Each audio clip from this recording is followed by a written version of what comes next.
সালাম এবং নমস্কার।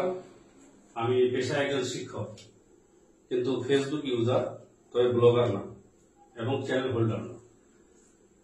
শিক্ষকতা করার সময় আমি আমার পড়ানোর যে ভিডিওগুলো সেগুলো আমি আমার ফেসবুকে পোস্ট করি এবং টিচার্স গ্রুপে আমি জয়েন আছি এবং দীর্ঘদিন ধরে আর কি এই বিএলওর সঙ্গে জড়িত। যেহেতু আগামী 4 তারিখ থেকে গোটা ভারতবর্ষের মোটামুটি প্রায় 12টা রাজ্যে এই এসআইআর চালু হচ্ছে, সেই সম্বন্ধে আমি একটা আগে ভিডিও দিয়েছি। সেটা নিয়ে কিছু অনেক প্রশ্ন আমাকে করেছে, তার জন্য আজকে একটু ক্লিয়ারিফিকেশনের জন্য করছি। এটা একটা এনুমারেশন ফর্ম, যার নাম হচ্ছে এনএক্সআর 3। এনএক্সআর 3 হওয়ার কারণ, আমাদের বিএলও যারা ছিল তারা প্রথমে কিন্তু একটা অর্ডার পেয়েছিল এনএক্সআর 1 ফিল আপ করতে, অর্থাৎ 2002 সালের ভিত্তি আমাদের। কারণটা কি, এসআইআর আমাদের লাস্ট 2002 সালে হয়েছিল। 2002 সালের ভোটার লিস্টের সঙ্গে 2025-এর ম্যাপ করা। আমার হাতে দেখতে পাচ্ছেন এনএক্সআর 1 এলএনজিআই এফপিএস 1:1 ম্যাপিং, অর্থাৎ 2002 এবং 2025-এর মধ্যে যার যার নামগুলো মিলেছে সবগুলো এখানে লিখেছি। আর একটা আছে এরকম, ওখানে শুধু ছেলে মেয়ের নাম আছে। আর একটা করেছি যার মধ্যে শুধু বৌমাদের নাম আছে। 3 ভাগে ভাগ করেছি। তো এটা হলো এনএক্সআর 3। কেন এনএক্সআর 1? এটা যখন গোটা বিধানসভার হিসাব হবে তখন এনএক্সআর 2, যখন গোটা রাজ্যের হিসাব তখন হচ্ছে এনএক্সআর 3। তো এই হচ্ছে এনএক্সআর 3 মান। এই ফর্মটা আপনাকে বিএলও আপনার বাড়িতে পৌঁছে দেবে, চিন্তার কোনো কারণ নাই। প্রথমেই উপরে লেখা থাকবে name and contact number of BLO, তার সঙ্গে আপনি প্রতিনিয়ত যোগাযোগ করতে পারবেন। প্রথমে এই যে পোর্শনটা গোটা অংশ আছে, এই অংশে কিন্তু প্রথমে আপনার নাম, এখানে আমারটা করেছি, আমার নাম লেখা আছে এখানে। এপিক নাম্বার, অনেকে এপিক বোঝে না। ইলেকট্রাল যেটা আছে, ফটো আইডেন্টি কার্ড, এখানে নাম্বার যেটা থাকবে, এই নাম্বারটা আপনারা একটু সার্চ করে দেখবেন। অনেকে যারা আমরা গত বছর ভোট দিয়েছি আমাদের অসুবিধা নেই, যারা মনে করেন বিদেশে থাকি, এখানে ওখানে থাকি ভাড়া বা কর্মসূত্রে, তাদের ভোট দেওয়ার তো দরকার পড়ে না, অনেকে কর্মসূত্রে ব্যস্ত থাকি। তাই এই এপিক নাম্বারটা আপনি চেক করে দেখবেন। তাই খেয়াল রাখতে হবে এসআইআর কার, যার ভোট আছে তার জন্য এসআইআর, যার ভোট নাই তার জন্য এসআইআর নাই। এমনও হয়েছে মনে করেন বিএলও আপনার বাড়িতে গেছে অনেকদিন আগে, আপনাকে পাইনি, আপনাকে অ্যাবসেন্ট করে দিয়েছে, আপনার ভোটটা কেটে গেছে, তাহলে আপনি কিন্তু এসআইআর আর অংশগ্রহণ করতে পারবেন না। আপনাকে পরে অ্যাপ্লাই করতে নতুন করে ফর্মে, তাহলে এটা আগে চেক করে দেবেন। ভোটার হেল্পলাইন অ্যাপ বা এসিআই নেট অ্যাপের মধ্যে বা এমনি ভোটার সার্ভিস পোর্টালে আপনি এটা আপনার চেক করে দেখবেন আপনার নামটা আছে কিনা। যদি নাম থাকে আপনি অবশ্যই পাবেন আর কি, এই ফর্মটা পাবেন। ওখান থেকে আপনার বিএলও নাম্বার পাবেন আপনি, চিন্তার কোনো কারণ নেই। তো কাজে এই অংশটা আপনার একদম পুরো প্রিন্ট থাকবে। এখানে সিরিয়াল নাম্বার থাকবে, part number, AC name, Raiganj জামাত, উত্তর দিনাজপুরের। এটা ভাইটাল কিউআর কোড, এটা আপনার কাজে দিবে। কিংবা বিএলও যে আছে, তখন যখন আর কি আপনি ওকে এই ফর্মটা দেবেন, এটা স্ক্যান করলে ফুল তথ্য আপনার চলে আসবে, যা যা তথ্য আছে ফুল তথ্য চলে আসবে। কাজে এটা ভাইটাল, এখানে কিন্তু দাগ দিয়ে ঘষাঘষি করবেন না। এটা আমার পুরোনো ফটো, এটা কিন্তু পরের ফটো, অর্থাৎ এই ফটোটা ক্লিয়ার দিতে হবে, ক্লিয়ার। বর্তমানে কোনো মানুষের দাঁড়িয়ে হয়েছে বা বয়স্ক হয়ে গেছে, কারণ অনেকের ছবিগুলো কিন্তু আমাদের 1995 সালে একদম সাদা কালো, কি ব্লার আছে। তো কাজে নতুন ছবি দিবেন, মোবাইলে তোলা, অনলাইনে কোথাও যাবেন সেন্টারে, ওখানে আপনি অনলাইনে ফর্ম ফিল আপ করতে পারেন। তো ডাইরেক্ট বলবেন ছবিটা আমার তোলো, দেওয়ালে দাঁড়িয়ে ডাইরেক্ট ছবি দিয়ে দেবেন, একদম জ্যান্ত ছবি হবে। এই ছবিটা আমার নতুন ভোটার কার্ড আসবে, পুরোনো ছবি বাতিল। কমিশন বলছে যে নতুন তথ্যগুলো দিল তার নামে নতুন একটা ভোটার কার্ড হবে, যেটা আর এসআইআর আপনার হবে না, এরকম অবস্থা। এই তথ্য যেটা আছে 2025-এর নিরিখে, প্রথমে আছে date of birth. Date of birth আমার ডকুমেন্টে যেগুলো আছে সেগুলো করবেন। আমার জন্ম তারিখ 8 জানুয়ারি 1984।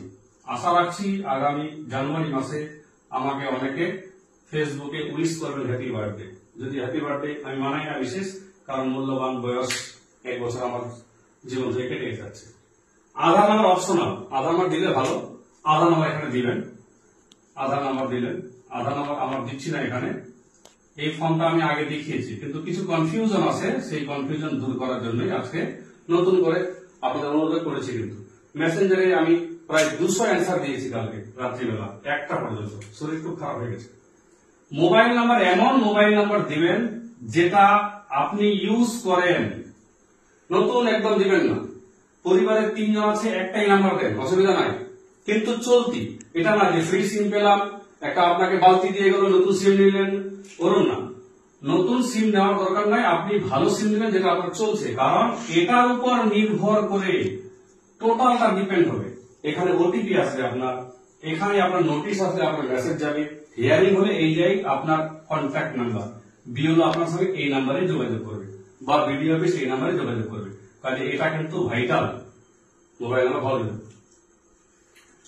ফাদার্স নেম যেটা আছে এটা আপনি আপনার রানিং যেটা আছে একদম আগে ভুল থাক, আমার বাবার নাম লিখলাম এখানে, আগেও ফর্মে লিখিয়েছি, এটা বললাম। Father's guardian epic number running লিখবেন, যেটা যদি বেঁচে থাকে। নতুন যেটা আছে বাবার আগে অন্য ছিল, এখন ইউএক্সও দিয়ে তৈরি হয়েছে এটা। Mother's name same. অনেকে বলে যে আমার বাবা তো মারা গেছে, আমি এখানে লেট লিখতে পারি। আমি আমার পার্সোনাল মতে বলছি লেট লিখবেন না। কেন? আপনার আধার কার্ডে কোথাও লেট লেখা নাই, আপনার ব্যাংকের বইয়ে কোথাও লেট লেখা নাই, আপনার প্যান কার্ডে লেট লেখা নাই, আপনি এখানে কেন লেট লাগাবেন? যদি আপনার প্যান কার্ড লেট থাকে তবে এখানে লেট লাগাবেন, না হলে পরে পরবর্তীতে আপনার পাসপোর্ট বা অন্য কিছু ভিসা করতে ঝামেলা হবে যে এখানে লেট উঠাই দিয়ে আসেন, কোথায় তখন তুলবেন? কারণ এখানে যে নাম দিচ্ছেন এটাই নতুন, আপনার ভোটার কার্ডে নামটা আসবে বাবার। মাদার্স নেম আপনার মায়ের নাম লিখবেন, এখানে মায়ের নাম লিখবেন, এই যাবে মায়ের নাম। মায়ের epic number same to same এখানে। স্পাউস, স্পাউস কথার অর্থ যদি পুরুষ হয় তার স্ত্রী, আর স্ত্রী হলে তার পুরুষ স্বামী আর কি, অর্থাৎ স্বামী স্ত্রী যেটা আছে এখানে লিখবেন। যদি বিবাহিত হয়, আমার ওয়াইফ আছে, তাহলে এই জায়গায় ওয়াইফের নামটা লেখা হলো, ওয়াইফের এখানে এপিক নাম্বারটা। কেন? কারণটা কি না বলতে পারি। এটা কমিশন করছে কি যে আমার যেমন 982 নম্বরে আছে সিরিয়াল, আমার বউ আছে 820, দুজন দু জায়গায়, তো বুদ্ধি করে করছে এটা যদি একসাথে দিয়ে দেন তাহলে আপনাদের ফ্যামিলি ভোটগুলো এক জায়গায় আসবে। এটা কমিশন এবার কথা বলেছে, দেখা যাক কি হয়। তাহলে এই গেল আপনার উপরের অংশ। আরো বলছি এখানে আপনার যেটা তথ্য আছে ডকুমেন্টে তাই লিখবেন। এবার ডকুমেন্ট কি দেবেন পরের ব্যাপার, কিন্তু ফর্মটা অবশ্যই ফিল আপ করবেন। যে এই ফর্ম ফিল আপ করবে না তার নতুন যেটা ড্রাফট রিট আসবে তার মধ্যে কোনো মতে নাম আসবে না। কাজে যে কোনো প্রকারে হোক আপনি যেখানে থাকেন না কেন আপনাকে ফর্মটা ফিল আপ করতে হবে। আপনার একটা ভালো তথ্য দিচ্ছি, নিচে দেখুন লেখা আছে জায়গায় সিগনেচার অর এলটিআই লেখা আছে, কিন্তু এনি ফ্যামিলি মেম্বার অ্যাডাল্ট লেখা আছে এখানে, মানে বুঝতে পারছেন? Any adult family member. আপনার ছেলে চলে গেছে বিদেশ, মনে করেন তার 25 বছর বয়স, আপনার একটা 18 বছর ছেলে আছে, সে তার নামে ফর্ম ফিল আপ করতে পারবে, কোনো টেনশন নাই, থাক সৌদি আরব থাক। কারণ এখানে বলে দিচ্ছে ফ্যামিলি মেম্বারের যে কেউ একজন সিগনেচার করে তার ফর্মটা বিএলও কে দিবে, জাস্ট বিএলও খালি এটা নিয়ে ফর্মটা ফিল আপ করবে। তাহলে আপনাকে একটা সুখবর শোনালাম যে আপনি যদি বাইরে থাকেন আপনার পরিবারে যে কেউ ফর্মটা ফিল আপ করতে পারে। মেইন কাজ কাগজ দেন না দেন এটা ওটা করেন, যা কিছু আছে ফর্মটা ফিল আপ করে বিএলও কে দিবেন। বিএলও ফর্ম ফিল আপ করবে, আপনার দেখবে তথ্য ঠিক আছে, রেকমেন্ড করবে। রেকমেন্ড করলে আপনার নামটা কিন্তু 2002 সালের লিস্টে চলে আসবে। 2002 আর কি লিস্ট অনুযায়ী যেহেতু আপনি মিলে গেছে আপনার, তার জন্য যেটা আপনার ড্রাফট রোল করবে সেই ড্রাফটে কিন্তু আপনার নাম আসছে। একটা কথা বললাম, যে ফর্ম ফিল আপ করছে তার নামটা কিন্তু ড্রাফটে আসছে, এটা সিওর, ধরে বেশিরভাগ ক্ষেত্রে সিওর। তো কাজে এই তথ্য কার? এটা আপনার 2025 সালের নিরিখে। নেক্সট চলে আসুন, আমার ডেট অফ বার্থ দেখাচ্ছে এখানে 1984, তার মানে কি 1987 সালের আগে জন্মগ্রহণ করেছি। তাহলে 1987 একটা সাল আছে, 2004 আছে। এই দুটা কেন করেছে? আমাদের আরপি একটা আছে আর কি, ভারতের নাগরিকত্ব আইন, একটা 1987 সালে হয়েছিল, একটা 2004 সালে, তার জন্য ডেটা গুলো দিয়েছে 1987, 2004, এইগুলো কারণটা। তাহলে আমার নাম 2002 এর লিস্টে ছিল, তাহলে যদি নিজের নাম থাকে এই অংশ আপনার, যদি না থাকে এই অংশ আপনার। তা না থাকলে কার নাম থাকতে হবে? বাবা, মা, ঠাকুরদা, ঠাকুরমা, 4 জন আপাতত আছে। কমিশন যদি বলে যে রক্তের সঙ্গে যার সম্পর্ক আছে তাও হবে, কিন্তু নানা নানি হবে না, যেটা আমার পছন্দ। নানা নানি বলছে মামা মামি, এগুলো হবে না। রক্তের সঙ্গে সম্পর্ক আমার কার আছে? বাবা আছে, ঠাকুরদা আছে, ঠাকুরমা আছে, মা আছে, 4 জন হতে পারে এখানে। তো কাজে টেনশনের কোনো কারণ নেই। অনেকে বলছে আমার বাবার নাম তো নাই, কিন্তু 1995 একটা ছবি আছে, চিন্তার কোনো কারণ নাই। আপনারা একটু ফর্মটা লেটে ফিল আপ করবেন, দেখতে পারবেন মোটামুটি 4 তারিখে শুরু হবে, 1 মাস চলবে, একদম 4 নভেম্বর থেকে 4 ডিসেম্বর। তাহলে অনেক টাইম। এর মধ্যে কিছু নর্মালাইজেশন হবে, কিছু নিশ্চয়ই সঠিক তথ্য দেবে, কারণ এখন আমাদের মধ্যে কমিউনিকেশন গ্যাপ আছে। আমি বিএলও, আমাদের সঙ্গে ব্লকের একটু কিংবা জেলার কমিউনিকেশন গ্যাপ আছে একটা, ওরও নোটিশ ঠিক মতো পাচ্ছে না, আমরাও ঠিক মতো শুনতে পাচ্ছি না, তথ্যগুলো একটু এখন আচ্ছা আচ্ছা। তার জন্য নতুন কিছু হতে পারে যে আপনি তাড়াতাড়ি সুরাহা পেয়ে গেলেন যে ওই ভোটার কার্ডটা দিলে হবে। তো কাজেই আপনারা একটু লেটে ফর্ম ফিল আপ করবেন, যাদের যাদের এই সমস্যাগুলো আছে, কিংবা বাবার নামটা টোটালি চেঞ্জ হয়ে গেছে, এটা বলছি বাবার নাম। তা আমার যেহেতু 2025 নাম এখানে কত আছে 1984 বয়স, আপাতত এখানে আছে সালটা, তাহলে আমার এখানে নামবে 2002 ছিল। এই জায়গায় কি লিখবেন 2002 এর লিস্ট যেটা আছে, আমার হাতে দুটো ভোটার লিস্ট আছে, দেখতে পাচ্ছেন দুটো ভোটার লিস্ট। এটা আমার 108 নাম্বার, দেখেন ভিতরে গিয়ে সব ডাব্লিউবি অক্ষর দিয়ে, এটা হচ্ছে 2002 সালের লিস্ট দাগিয়েছি, এগুলো সব কার কার কি আছে। এই যে দেখুন এবার আমার এখানে আছে 2025 সালের লিস্ট, দেখতে পাচ্ছেন কালারফুল করা আছে, এগুলো সব মার্ক করা আছে, অর্থাৎ এগুলো মিলে গেছে, সবার নাম 2025 সালে মিলে গেছে, এগুলো সব মিলে গেছে নাম, এগুলো মার্কিং করে রাখছে। তাহলে আমি একটু আগে বললাম আমার যেহেতু জন্ম 1984 আগে, তার জন্য আমার 2002 এর নাম ছিল। তাহলে এই জায়গায় কি লিখবেন 2002 যেটা দেখলাম আপনাদের, ওইখানে যেরকম হুবহু নাম আছে, এই যে আমার নামে এরকম ছিল, এই নাম ছিল আমার একই সেম নাম ছিল, এখানে অসুবিধার কোনো কারণ নেই। এপিক নাম্বার ছিল না, হতে পারে তখন নতুন ভোটার হচ্ছে, কেবল 18 বছর বয়স আমার। রিলেটিভ নেম আমার বাবার নাম, তখন কিন্তু আলী ছিল না, এই হচ্ছে প্রশ্ন, এখানে আলী ছিল না, এখানে আছে কুদ্দুস আলী, এখানে শুধু কুদ্দুস, থাকতে পারে অসুবিধা নাই, নাম তো সার নেমটা তো একই আছে, দেখতে পাচ্ছেন সার নেমটা একই আছে, তো কাজেই অসুবিধার কোনো কারণ নাই। রিলেশনশিপ এখানে ফাদার, আমি একটা কথা বলে রাখি, এখানে কিছু চেঞ্জ আসতে পারে, মনে রাখবেন এটা আপনার বিএলওরা টাইপিং করবে, এগুলো সব তথ্য এটা টাইপিং করবে না। কেন করবে না? আপনার সঙ্গে হিংসা আছে, হিংসার কোনো কারণ নাই। ডিস্ট্রিক্ট আমার উত্তর দিনাজপুর, এখানে ফুল লিখবেন, স্টেট ওয়েস্ট বেঙ্গল। এবার এখানে কিন্তু এটা চেঞ্জও হতে পারে, আপনি ওয়েস্ট বেঙ্গল নাও লিখতে পারেন, যদি আপনার হতে পারে যে আপনার বিহারে ঘটছিল, তখন এখানে 2003 হবে, বাংলা এখানে আবার 2002। এসি নেম আমাদের রায়গঞ্জ, খালি খেয়াল রাখতে হবে খালি এখানে আমাদের যে এসি নাম্বারটা তখন কত ছিল। এখন আমাদের এসি নাম্বার কিন্তু দেখাচ্ছে এখন 35, তখন কিন্তু এসি নাম্বার 35 ছিল না, তখন ছিল আমার এসি নাম্বার 31, আমার পার্ট নাম্বার ছিল 108, তাহলে ওই যে 2002 দেখালাম সিরিয়াল নাম্বার ছিল 1011। এই হচ্ছে আমার নিজের তথ্য, তাহলে এই তথ্যের সঙ্গে এই তথ্য মিলাবে ওরা। তাহলে ওরা কি করবে, অনলাইনে যখন ফর্মটা আপনি ফিল আপ করবেন, আমি বলছি পার্সোনালি যেটা বলছি নিয়ম যেটা, এটা অনলাইনে ফিল আপ করাই আপাতত ভালো। কেন? আপনি টাইপিং করে নিজের নামগুলো সুন্দর করে লিখতে পারবেন, সুন্দর করে দেখতে পারবেন ঠিক ঠিক আছে কিনা। বিএলও আমার বুথে 1388 ভোটার, এতগুলো যখন দিবে ফর্ম, এতগুলো ফিল আপ করা, এতগুলো এইগুলো নাম লেখা, মানে একদম দুর্বিষহ ব্যাপার হয়ে যাবে। কাজে ওরা কি করবে, প্রথমে চাপবে এখানে এসি নাম্বার, তারপরে চাপবে কি পার্ট নাম্বার, আমার সিরিয়াল নাম্বার, এই তথ্য হুবহু চলে আসবে। তাহলে এই জায়গায় একটু পরিবর্তন আসতে পারে, এই জায়গাটা তখন এখানে সেলফ হতে পারে, সেলফ চলে আসে এখানে।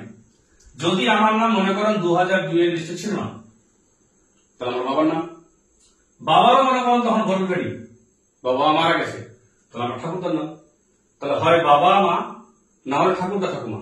অনেকে প্রশ্ন করছে কাকা হবে কিনা বা জেঠু হবে কিনা, এটা একটা ফ্যামিলি চার্ট দরকার বা ওয়ারিশ সার্টিফিকেট দরকার, যেগুলো আপনি লিখে দিবেন। কিন্তু ক্রিটিক্যাল কিছু প্রশ্ন যেগুলো আছে সেগুলো ফর্ম একটু পরে ফিল আপ করবেন, আমি বারবার বলছি একটু পরে করবেন, 4 তারিখ থেকে শুরু 1 মাস চলবে, চিন্তার কোনো কারণ নাই।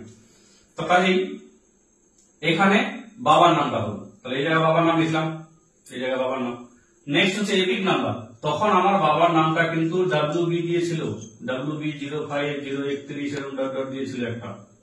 রিলেটিভ নেম, রিলেটিভ বলতে কি সে আমার বাবার নাম, তখন ছিল রহিম, আমার বাবার নাম ছিল একটা রহিম। রিলেশনশিপ, এই জায়গায় পরিবর্তন আসতে চলেছে, অনলাইনে ফর্ম ফিল আপ করলে এই জায়গাটা পরিবর্তন আসবে। আমরা যে করেছি বিএলও যারা আছি অ্যাড প্রোজেনি, অ্যাড প্রোজেনিতে এই জায়গায় আমরা যখন প্রেস করি তখন চলে আসে সন, ডটার, গ্র্যান্ডসন, গ্র্যান্ডডটার, ট্রান্সজেন্ডার, এই 5টা পয়েন্ট এখানে আসতে চলেছে অনলাইন যখন ফর্ম ফিল আপ হবে এই জায়গায়। অর্থাৎ এই লোকটা যে আছে, এই আমার যে ফর্মটা আছে, আমার এ দাদু হয়, তাহলে আমি তার কি হই, নাতি হই। এখানে যে বাবা হয় এটা, তাহলে এখানে সন হবে এই জায়গায়। তো কাজে আপনারা এখানে লিখে দেবেন আপাতত ফাদার, যখন এটা অনলাইনে ফর্ম ফিল আপ হবে এখানে 3টা 4টা অপশন খুলবে বা 5টা অপশন খুলবে, সন, গ্র্যান্ডসন, ডটার, গ্র্যান্ডডটার আর একটা ট্রান্সজেন্ডার, এই জায়গায় খুলবে কিন্তু এটা। তাহলে অনলাইনে সেম রিলেশনশিপ বললাম এটা। ডিস্ট্রিক্ট তো আমার উত্তর দিনাজপুর, তখনও ছিল এখনো আছে। স্টেট আমার ওয়েস্ট বেঙ্গল। যদি বিবাহিত কোনো মহিলা হয়, বিবাহিত মহিলা যখন বিহারে মনে করেন বাড়ি, সে বিহার থেকে এখানে আসলো, তার বাবার সে 2003 সালের নিয়ে আসছে লিস্ট, তাহলে এই জায়গায় ওয়েস্ট বেঙ্গল হবে না।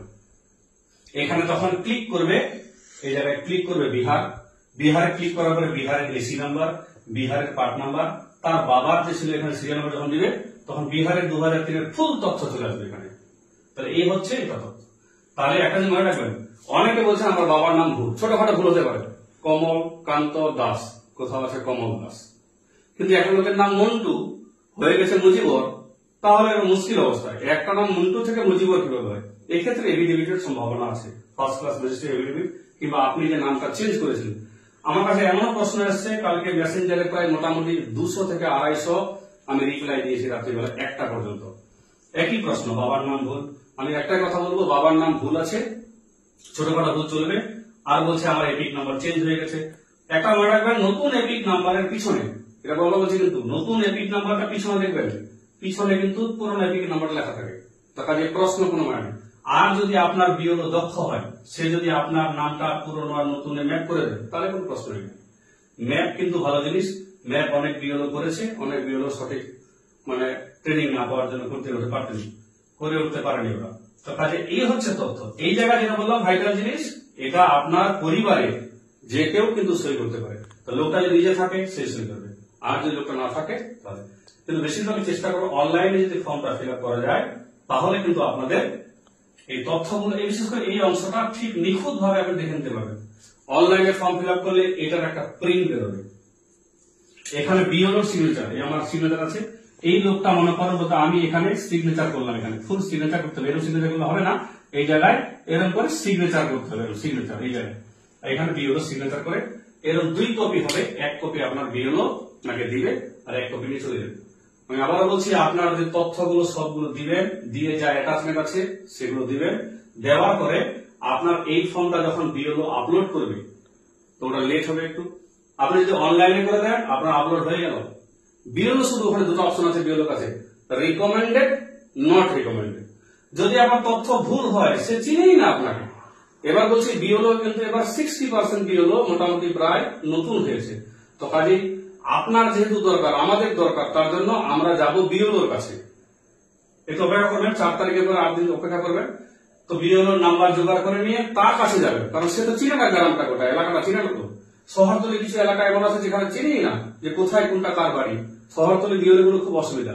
গ্রামে যেমন আমার গ্রামটা প্রায় 90% মুখস্থ আমার ছিল, যে কার ছেলে কোনটা, কার মেয়ে কোনটা। কিন্তু নতুন বিওলো যখন হবে, আপনার গ্রামের স্কুলে সে চাকরি করে, সে কটা গার্জেনকে চিনে।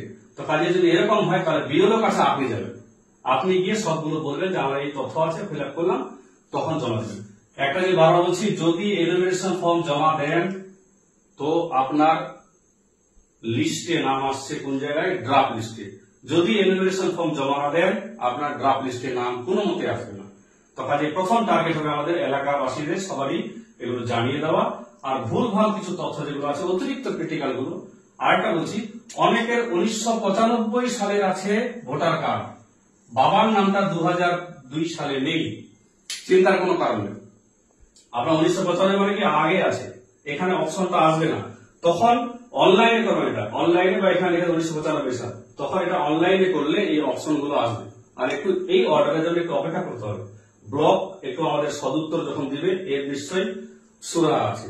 অনেকে ডেথ সার্টিফিকেট আছে, বাবার ডেথ সার্টিফিকেট, ওগুলো রেখে দেবেন, এগুলো কাজে দেবে। আর যেগুলো ডকুমেন্ট লাগবে, যার 1987 লাগে, অর্থাৎ 2003 নিজস্ব নাম আছে, কিচ্ছু লাগবে না। ফর্ম ফিল আপ করবেন, 2003 পেজটা দিবেন, রঙিন ছবি লাগাবেন, বিওলোকে জমা দেবেন, শেষ। তার ছেলেগুলো সেম কেস, বাবার ভোটার পৃষ্ঠার জেরক্স দিবে, নিজের ছবি দিবে, তার একটা ছোট্ট ডকুমেন্ট, যেখানে আইডেন্টিটি প্রুফ আছে আপাতত, দিবেন, কমপ্লিট। থার্ড যেগুলো আছে কিছুই নাই, তাদের কিছু ডকুমেন্ট দিতে হবে 1987 সালের আগে। কিন্তু আপনি যখন এগুলো সব জমা দিয়ে দিবেন, 1 মাস পরে 4 তারিখ থেকে নভেম্বরের 4 ডিসেম্বর পর্যন্ত ফর্ম জমা নেবে। 5 দিন পরে, অর্থাৎ 9 তারিখে একটা ড্রাফট লিস্ট বেরোবে। ওরা সবগুলো গুছিয়ে একটা ড্রাফট লিস্ট বের করে দেবে। তারপরে সবারই তথ্য যখন যাচাই হবে, এর মধ্যে কিছু কিছু মানুষের যারা ডকুমেন্ট ঠিকঠাক দেয়নি, তাদের হিয়ারিং হবে। তার জন্য বলছি ভাইটাল জিনিস এই আপনার মোবাইল নাম্বারটা। তখন আপনাদের হিয়ারিং হবে, হিয়ারিং অর্থাৎ আপনাকে বলবে ডকুমেন্ট সাবমিট করুন। যদি আপনি বিওলোকে ডকুমেন্ট দিয়ে দেন, তো চিন্তার কোনো কারণ নাই, আপনাকে হাজির হতে হবে। তখন কিন্তু এই যে লোকটা সই করেছিল তার দরকার নাই, যে ফর্ম ফিল আপটা আর কি যার নামে হয়েছে, যে নামে হয়েছে তাকে হাজির হতে হবে, তবে হাজির সবাইকে হতে হবে না। বেশিরভাগ ক্ষেত্রেই একটা মনে রাখবেন যে যার এই আছে এখানে তাদের কিচ্ছু দরকার নেই। তাহলে এভাবে ফর্ম ফিল আপ করুন, আর প্রশ্ন থাকলে অবশ্যই করবেন। ধন্যবাদ।